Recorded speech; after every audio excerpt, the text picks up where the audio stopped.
Happy Sunday, everybody. Welcome to the Olive Branch online service. My name is Blair Malfera, and I am the youth pastor here at the church. We are really excited that you are with us for our worship and for Ken's messages. We know that Sundays look a little bit different at this time, but our goal is that these sermons and this worship would just be a light for you guys as we transition through this whole thing together. We hope to see you here next Sunday again. And right now we'll have Dan on worship and then Ken's sermon coming up shortly.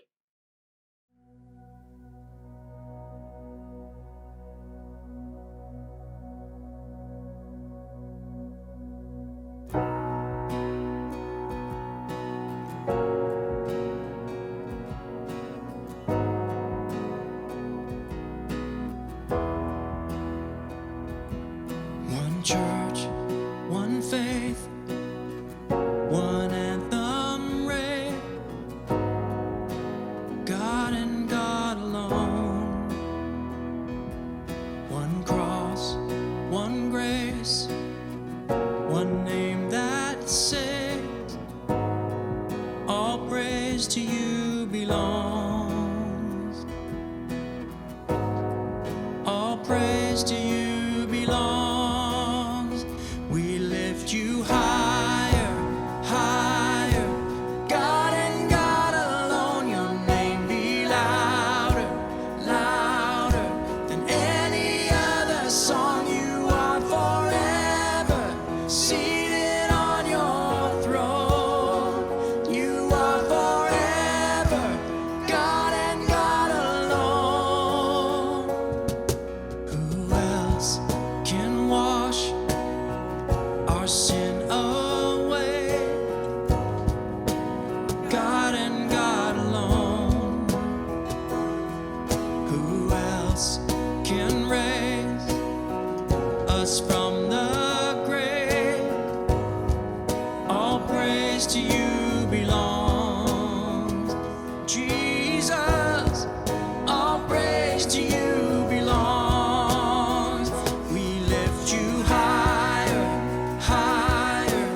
God and God alone, your name be louder, louder than any other song. You are forever seated on your throne. You are forever God and God alone. And what could separate us from this amazing love? What could say it's greater than our God? Every knee will bow down.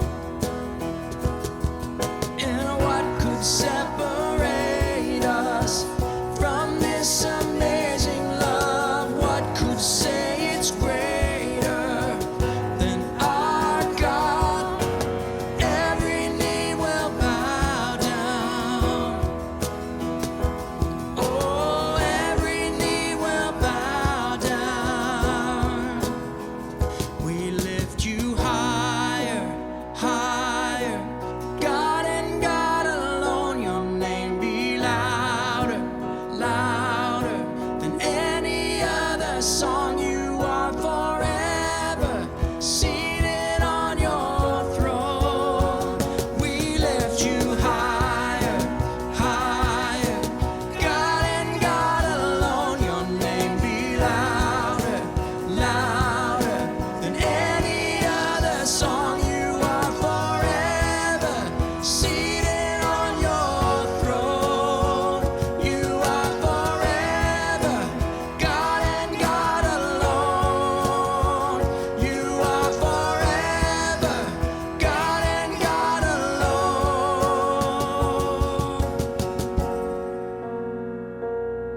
Oh, what could separate us from this amazing love? What could say it's greater than our God?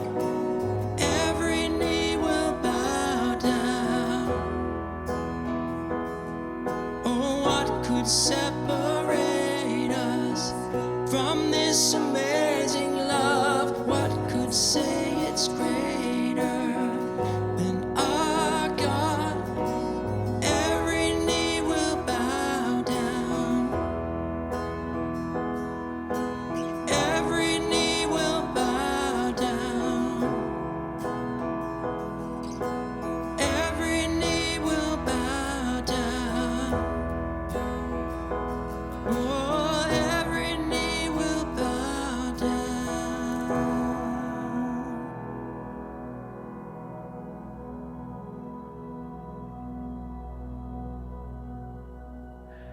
Hi, it's great to have you here today. Dan, thanks for the music and for the worship and for the special time that we've had together. We're in a final part of a series called How to Be Happy with Your Money. And it's basically tuned into what Jesus had to say about money. And here's what Jesus would say, summarize what we talked about last week. The biggest money mistake that you can make is to ignore the owner. God owns it all, and then manage it in a way that you spend it all on you. That's the worst money mistake that you can possibly make. I want to talk. We talked about the fact that the Bible mentions that there are two concepts that deal with pretty much everything the Bible says with about money. And the first one is it talks about wisdom, about being wise. We talked about that last week. Talked about it in terms of management. But today I want to talk about generosity. And generosity is in many ways a moving subject because most of us have been touched by generosity. But it also kind of gets down into our motivation and so on when it calls us to actually be generous. I was a number of years ago, I was invited to attend a ceremony at the Markham Town Center, and it was basically welcoming about 50 people basically into Canada as citizens. Presiding judge was a guy by the name of Honorable Sigmund Reiser. And as part of his initiation ceremony with these people, he told them a story. He said about how that 49 years before that, he had been basically lost most of his family to the Holocaust and had been living in Poland. He and his wife and his 2-year-old daughter had a chance to come to Canada. So they arrived here. They arrived actually in Montreal. And they still had 2 days, a 2-day train ride to get to where they were going to be in Winnipeg. The problem is that they ran out of money. They didn't have any money for food or anything. So he talks about how two women, basically from a religious organization, saw what was going on, and they came by and they offered him $10. Well, the problem is all he spoke was Polish. He couldn't go and buy any food. So they basically went out and they bought food for his family, enough for them for the trip and for the next 2 days. And then they gave him the leftovers. They gave him basically the change from the $10 bill. And he talks about how moving that was. And so 50 years after that, he's thinking back to an act of generosity that changed his life. Some of you can think back to something like that. Back in 1995, a woman who had almost nothing donated $150,000 to the University of Southern Mississippi, designated to help disadvantaged girls basically get an education. What was shocking was that the woman's name was Osceola McCarty. You may have seen this in the news. And she was a woman who basically made her living doing other people's wash until her hands got too stricken with arthritis to do it anymore. And she had saved up $150,000 and donated. And it just blew people away, the kind of generosity that she showed, because generosity has that effect on us.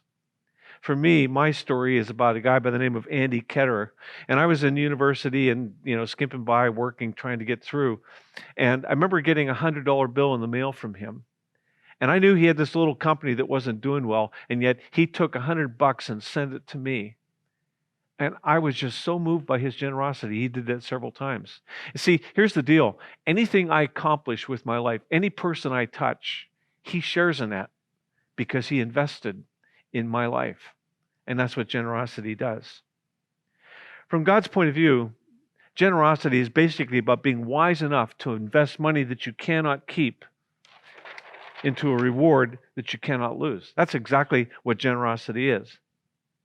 And if you knew how well, for example, Jeff Bezos and Elon Musk and Ray Kroc were going to do, wouldn't you want to invest in them?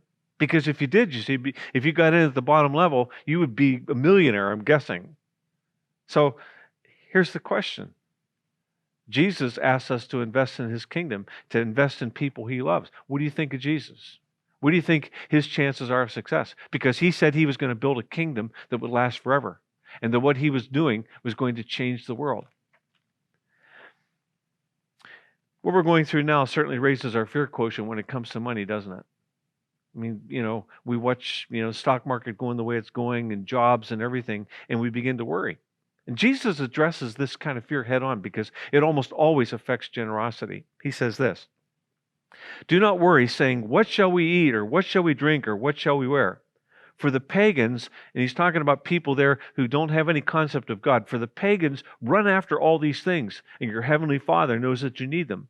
But seek first his kingdom and his righteousness, and all these things will be given to you as well. Therefore, do not worry about tomorrow, for tomorrow will worry about itself. Each day has enough trouble on its own. Now, Jesus had already said, if you begin to put money as kind of the defining factor in your life, it will demand your worship. It will demand your worship. And the problem is that all it takes, as we look at our own world, is a little speck of virus coming from China to basically affect all of us and stop the world in its tracks. Money is vulnerable. And that's exactly what Jesus said. Nobody knew that this was coming. Nobody could plan for it. And it means that we have to think beyond just, what we can gain and what we can stack up, in our bank accounts. What happens with money, you've seen me probably do this before, is that when it gets in front of our eyes like this, and it's all we can see, it just dominates our world. And that's what creates the worry. Now, the final point that Jesus makes here is that if you allow money and stuff, mammon is what he calls it, to have an inappropriate place in your life, first of all, you'll start to worship it. In other words, you'll put it first. It will be kind of first on just about everything that you do, on every list. And it will demand that, and it will actually cause you to resent God. Now, Jesus, in talking about worry here, he exposes how we think. We all think, right?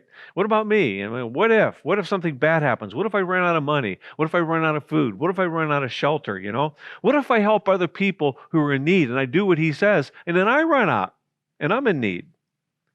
Now, whether or not you know it, Jesus, in this passage basically talks in a way that introduces a little bit of first century humor into our lives. And he says, sparrows, the birds, they don't worry about that. And it's kind of funny when you think about it, imagining sparrows or robins or cardinals, wringing their little claws. Oh no, what shall we do? What shall we do? And Jesus says, they don't go out and plant and harvest, so there's this imagery of birds running tractors and planters and harvesters and all this stuff. It's actually quite funny, a little bit of first century humor. Now, his point is not to shame people who worry, because we all worry. His point is, what do you really think of God? And that's what he gets into. Is he a bad dad? Like, when the kids ask for food, does he give them rocks and scorpions and snakes on their plate to scare them? Dads don't dress their kids in ugly clothes. Dads don't do this kind of stuff. Good dads don't. And so the implication here is, well, you wouldn't do that to your kids. Why would God do it to his kids? Doesn't make sense. Now, the paragraph I read is actually the closing paragraph in an astounding message on treasure. And it talks about what it is, where your treasure is, talks about where you keep it, and it talks about how you invest it. Now, most of us have thought to ourselves, if we've seen generosity and experienced generosity, and thought, man, I love generous people. I want to be a generous person. When I reach the other side and I have to meet Jesus face to face, I really want to have people who are lined up there to say thanks because I invested in their lives and helped them at difficult times like this. Now, when this is going to happen in our lives? Because, typically what we say to ourselves is, well, this just isn't a good time. So, when it's going to happen? Well, it's this amazing future day, when alcoholics stop drinking and addicts stop getting high and spouses stop sleeping around. It's the day when the books get read that have lined up on our shelves and people get their finances in order and forgiveness flows that's been withheld, and everything that's been uncompleted in this world gets completed. You know what day that is? It's someday. It's not Monday. It's not Thursday. It's someday. And I'm telling you, that day is never going to come. That's what happens to it. Now, Jesus tells us three things in this passage about worry and money. And the first thing he says is, don't worry. God is watching over you because he loves you. That's why he sent his son to save you. Why wouldn't he help you with all the other stuff in your life? The second thing he says is, you live in a world system that's dominated by money and by stuff. And it's a world without God, and it's a place where people, put their trust in their drink and food and expensive clothes and cars and high-end appliances and stuff like this, because that's all they're ever going to get if they are in a world without God. And third, he says, your Father in heaven, your owner, your maker, he sees it all. He sees your past and your present and your future. He sees all of these things. He's not going to ignore you. He's going to help you. And finally, Jesus says that this obsession is just a waste of time and energy. He speaks to short people here. I can identify that. And he says, you ever had, have you ever, by worrying about your height, ever, sprouted up an inch or two? But then he tells us what the solution is in this passage. He says, but put God's kingdom first. Do what he wants you to do. And then all those things will also be given to you. Do what he wants first. Now, don't miss this. According to Jesus, you will never be at peace with your money and your stuff until you get your priorities straightened out. Remember what we talked about last week? Give, save, and live. Live on the rest. This area of life is so important. It gets so screwed up in our world that I'm just going to try and be as blunt and plain as I possibly can to you. So just leave this up here, okay? You cannot love without being generous. We are called to love God with all of our heart, soul, strength, and mind, to love our neighbors as ourselves. You can't love without being generous. And who or what you're generous with reveals what you love. And if you're basically generous with yourself, then that kind of says it all, doesn't it? Now, this area of life really needs our attention. And that's why Jesus speaks into it. That's why I'm speaking into it, because I'm supposed to, okay? Now think about God for a few minutes. Is there anything stingy or selfish about him? Is there ever anything stingy and selfish about Jesus? I would describe him as good and kind and generous his whole life.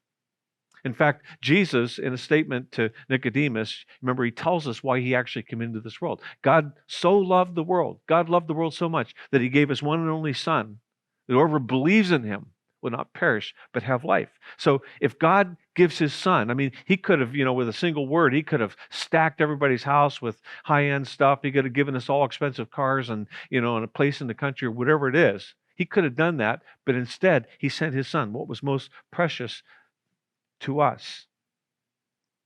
Now you can say, oh God, I love you so much. Yes, I do, for all you've done, but then when we offer other people, when we offer what he's up to in this world, our scraps and our leftovers, well, that says something way different than that. Generosity is about giving what we love and value to help others and to accomplish what God is up to in this world. Now, Jesus once used a very strange story to talk about what generosity accomplishes. And I hate to use it, or I hesitate to use it, I should say, but Jesus did, so I'm just going to go with that. I think I'm probably covered. I'm guessing that some of you would at least know this story. It's about a crooked manager who, his boss found out that he was being crooked with the money, and this guy realized he was going to get fired. So he's thinking to himself, what am I going to do about this situation, because I don't want to have to go out and dig ditches, and don't want to have to beg for money. So what he does is he basically calls in the people who owed his boss money, grain, oil, things like that, and then he reduced the bill and basically thinking, okay, these people will be kind to me when I get fired from here. So the boss finds out about this, and you think, he's going to have this guy cut to pieces. Listen to what Jesus' comment is on this. The rich man had to admire the dishonest rascal for being so shrewd. And it is true that the people of this world are more shrewd in dealing with the world around them than are the children of the light. Here's the lesson. Use your worldly resources to benefit others and make friends. And then when your possessions are gone, they will welcome you into an eternal home. Now, if you were to diagram this, this is kind of what it looks like. So you're here and you have some money and you use money to live, and then you save, okay? So you invest it into retirement. But then you look beyond that and you think about the people that you would want to see on the other side, the people that you've helped and blessed. So we say we believe in eternity. We say we believe that there's another side to this and that we're going to see people that we've known and see people that we've been able to make a difference in and so on. But sometimes, you see, generosity actually says, I believe this enough to invest in it, invest in people. And that's basically what generosity is. That's what Jesus is calling us to. We build our investment in eternity by investing in other people, by making a difference in their lives.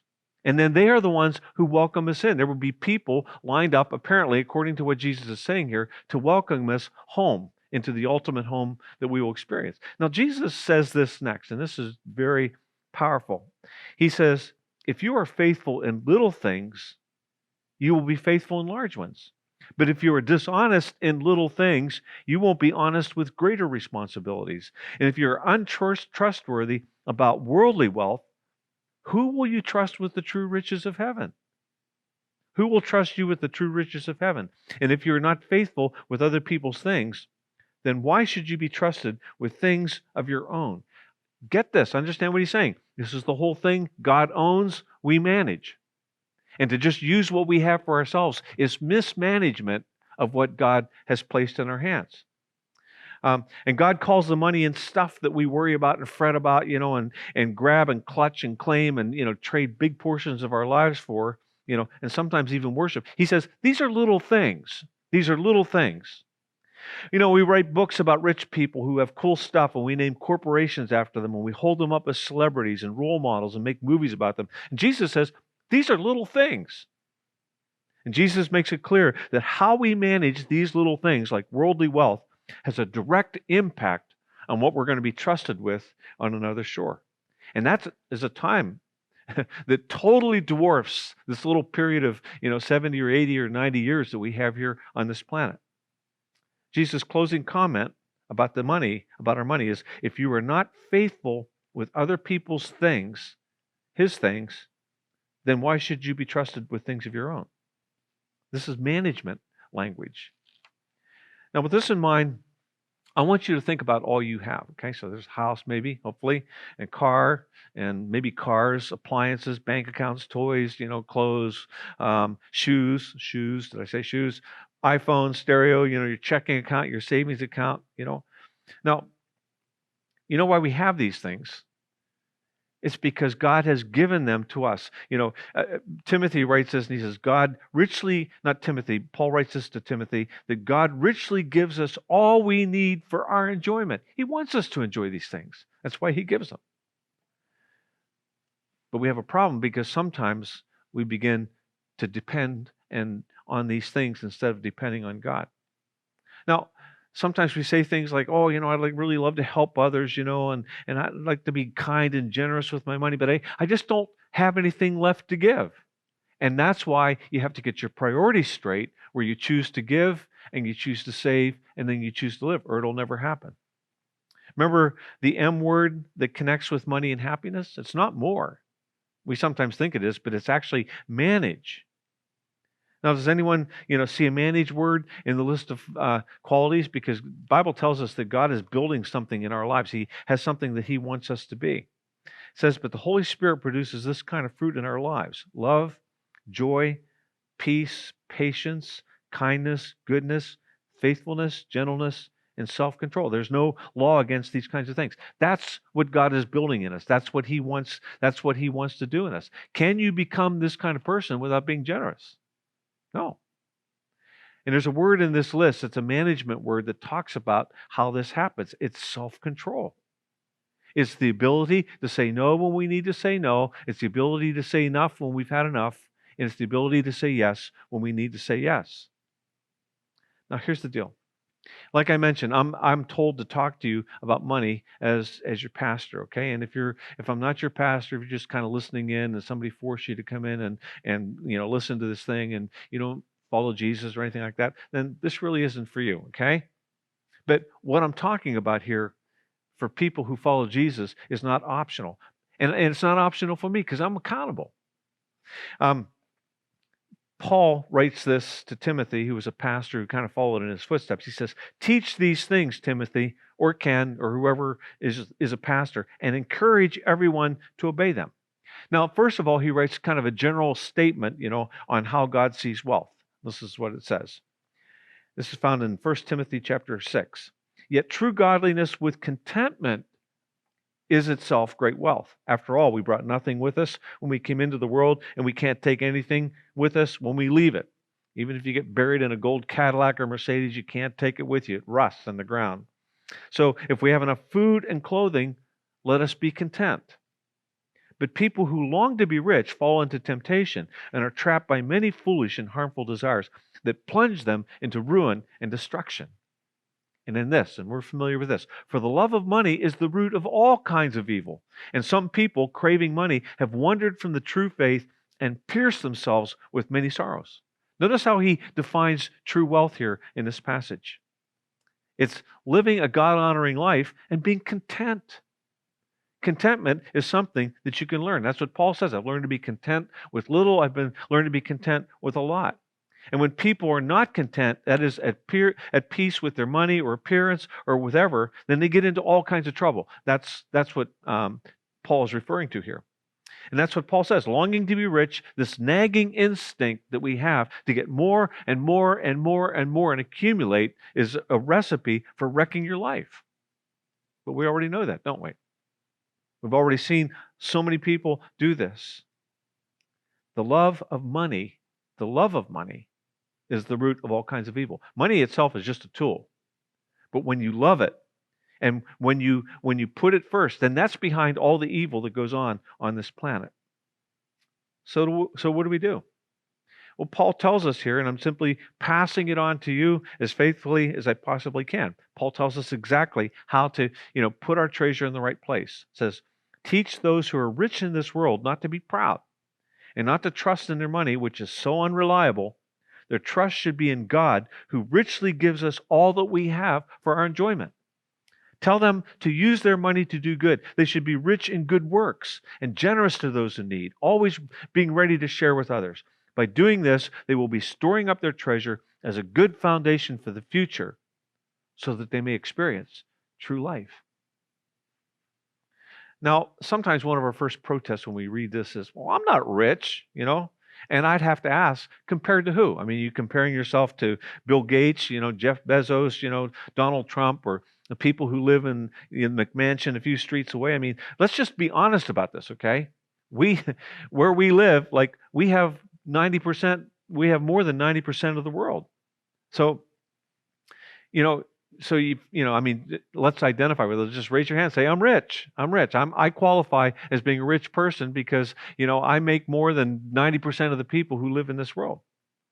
Now, it says don't be proud. And sometimes that happens, doesn't it? When you get money, you buy nice stuff, these things make you think that you're actually better than you are or better than other people, and that your opinion is more important that because you have more. When you walk into a room, people ought to listen up because after all, you're a successful person. It says don't be proud.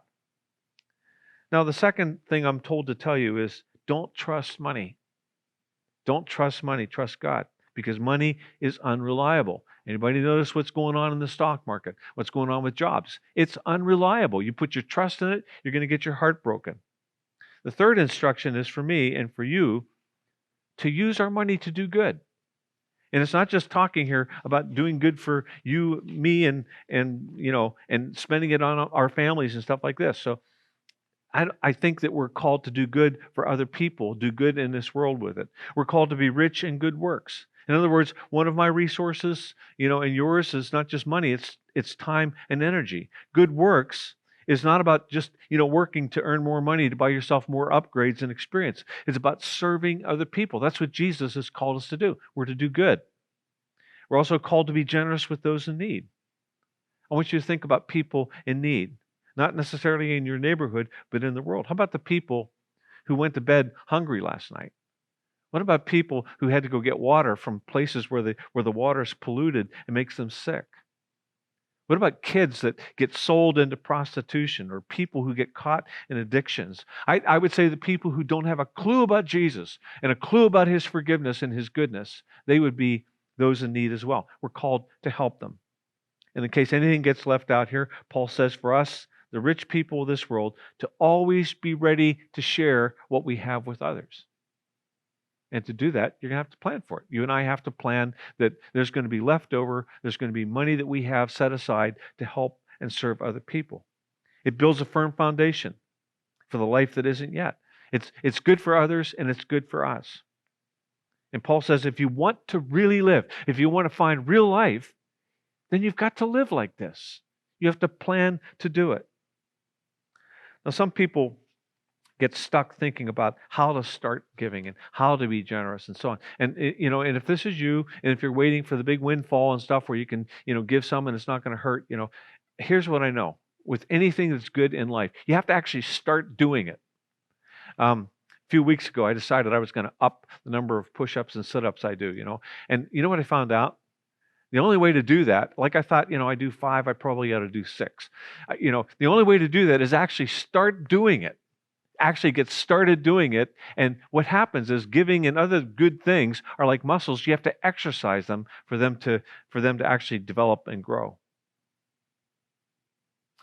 There's a thing that keeps us from doing the things that we ought to do. And most of you have heard of it. It's greed. Michael Douglas, in the movie Wall Street said greed is good. And I think Jesus would differ with that. But, when we think of greed, it's not just people who go out and are millionaires and they make lots of money. Greed is basically, is the philosophy, if it comes to me, in other words, if I get a check in the mail, if I get it by pay or whatever, if it comes to me, well, then it must be for me. And it's okay if I spend it on myself. Jesus told a story about a guy who was greedy, and it's interesting what he says about it. Kind of piggybacked. He was giving another teaching about fear and so on, and this guy basically raised his hand. Ooh, teach, choose me. He says, he says, I've got this thing going on, investment, family, inheritance thing, and I need you to step in and judge between me and my brother. Now, they had problems with inheritance back there, but we don't do that here. They did back then, though. But Jesus then told a story. He says, watch out for all kinds of greed. And then he told them this story. A rich man had a fertile farm that produced fine crops. And he said to himself, notice who he's referring to, what should I do? I don't have enough room for all my crops. And then he said, I know, I'll tear down my barns and build bigger ones. And then I'll have enough room enough to store all my wheat and my other goods. And then I'll sit back and I'll say to myself, my friend, you have enough stored away for years to come. Now take it easy, eat, drink, and be merry. Now, this guy could have been any of the marketplace geniuses that I've mentioned so far. Jeff Bezos, Elon Musk, Ray Kroc, Bill Gates, all these people. So his business is growing like crazy, apparently. And it's reached kind of a pivotal point, and it's an issue of logistics. Business growth is outstripping inventory. So I'm guessing that he realizes that he's at a crossroads, and so he's working at it feverishly, And he comes up with a brilliant solution. He's going to build massive warehouses and distribution centers in all the largest cities of the world. I mean, there's a brilliant solution to his problem. So he's working day and night on this, and his management teams are all stretched to the limit. And he tells his wife, when she asks him about all this work, he says, right now, honey, I've got the solution in my sights, and when we get there, we're going to be richer than we ever dreamed we'd be. See, I'm smarter than most, and I've got this all planned out, and I've got it all figured out. And when we hit the silver tuna, we're going to be able to do the things that we always dreamed of doing, take the vacations we always hoped we could take. So when she goes to bed that night, he's still working on his laptop, doing graphs, sending notes, choreographing the whole launch that's scheduled for the next week. And she invites him to come to bed with her. And he says, you go ahead, I'll be up in just a little while. So she comes down around 3 a.m. and sees him slumped over his laptop, and she thinks, wow, he's like a little kid. He doesn't even know when to go to bed. And she touches his cheek, and it's cold. It was a heart attack. The EMTs say that he'd been dead for hours. So at the viewing in the funeral, people said all the dumb things that people say, he looks so peaceful. Rigor mortis will actually do that to you. At the memorial service, all these people stood up and sang his praises about the brilliant man that he was. That he was an he was an innovator, and he was an inspiration to business people everywhere. And they all had their praises carved on his tombstone so that they could remember the kind of person that he was. And according to Jesus' story, late that night when the cemetery was silent, an angel came and traced on his headstone the single word that God had chosen for this man and his value system. And this is what he wrote.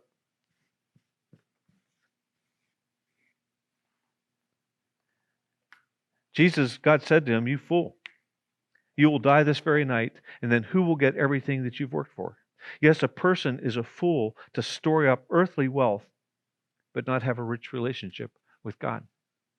What else do you call somebody who ignores the basic fundamental truth about life? That you die. And that everything that you've built your life on gets exposed. My kids would probably tell you that one of our favorite games on vacation was Monopoly. This is actually, I think, the actual Monopoly game that we use. And you can tell it's old school. So I thought this would be a great opportunity to teach them about investment, and so on, help them learn about money and so on. So as we played the game, I'd buy up as much property as I could, and I'd leverage my fortune to buy houses and hotels, and I would make sure that I saw them when they landed on my property, and I would surely but slowly expose their little white underbellies and bankrupt them one at a time. And then when I finished, I would grab it all. I would haul out all the money, and I would say, "It's all mine. All of the money is mine. It's all mine, $100, And then they would say, "Grow up, Dad." So I had to stop. But then a realization kind of interrupted my celebration. When it's all over, you see, it all goes back in the box because it's only a game. Jesus said that even if you win at the game of money, that you're a fool if you think that it means anything more than that. What counts, according to Jesus, is a rich relationship with God. And that's what I want to encourage you to have. Because you see, all of us want to, when we get to the other side of this life, and there is another side, and we will all be there. All of us want to understand that we have invested in people. And you see, this is the interesting thing. When I invest in somebody, and then I'm gone, they will invest in other people, and then they will invest in other people, and they will invest in other people. And it's this exponential curve that keeps going up, with the possibility that when you and I reach the other side, that there will be tens of thousands of people that we have somehow impacted because we were generous. Is that what you want? If it is, you see, you have to start here. You have to start now. Would you be happy with your money if that was your reality? That you've made a huge difference by being generous with God and by being generous with other people. That's my prayer for you. Dan is going to come now and he's going to lead us in worship. And then I will be back to close off with prayer and with a benediction.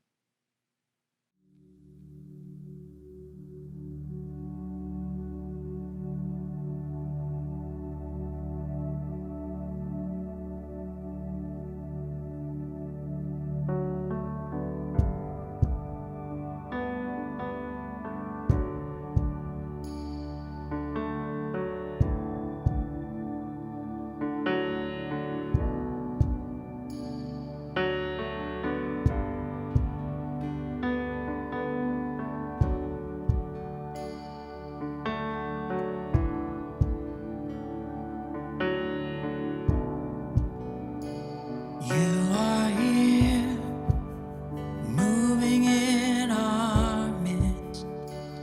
I worship you. I worship you. You are here, working in this place. I worship you. I worship you. You are here, moving in our midst. I worship you. I worship you. You are here, working in this place. I worship you. I worship you. Waymaker, miracle worker, promise keeper, light in the darkness. My God, that is who you are. Waymaker, miracle worker, promise keeper, light in the darkness. My God, that is who you are. You are here, touching every heart. I worship you. I worship you. You are here, healing every heart. I worship you. I worship you. You are here, turning lives around. I worship you. I worship you. You are here,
promise keeper, light in the darkness. My God, that is who you are. Waymaker, miracle worker, promise keeper, light in the darkness. My God, that is who you are. Even when I don't see it, you're working. Even when I don't feel it, you're working. You never stop working. You never stop working. Even when I don't see it, you're working. Even when I don't feel it, you're working. You never stop working. You never stop working. Even when I don't see it, you're working. Even when I don't feel it, you're working. You never stop working. You never stop working. Even when I don't see it, you're working. Even when I don't feel it, you're working. You never stop working. You never stop working. Waymaker, miracle worker, promise keeper, light in the darkness. My God, that is who you are. Waymaker, miracle worker, promise keeper, light in the darkness. My God, that is who you are. That is who you are. That is who you are. That is who you are. That is who you are. That is who you are. That is who you are. That is who you are. That is who you are. Waymaker, miracle worker, promise keeper, light in the darkness. My God, that is who you are. Waymaker, miracle worker, promise keeper, light in the darkness. My God, that is who you are.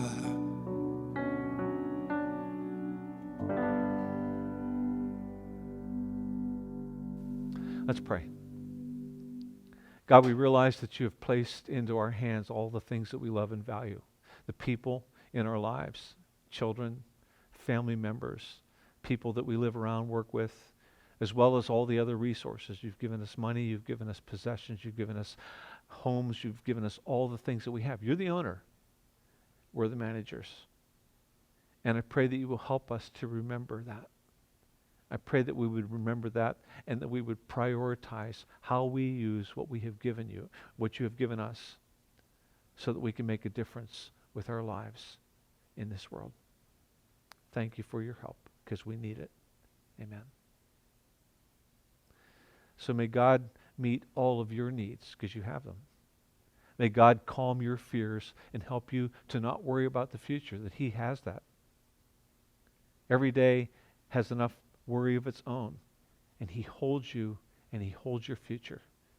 And may you live with that confidence, and may He guide every step that you take. Amen.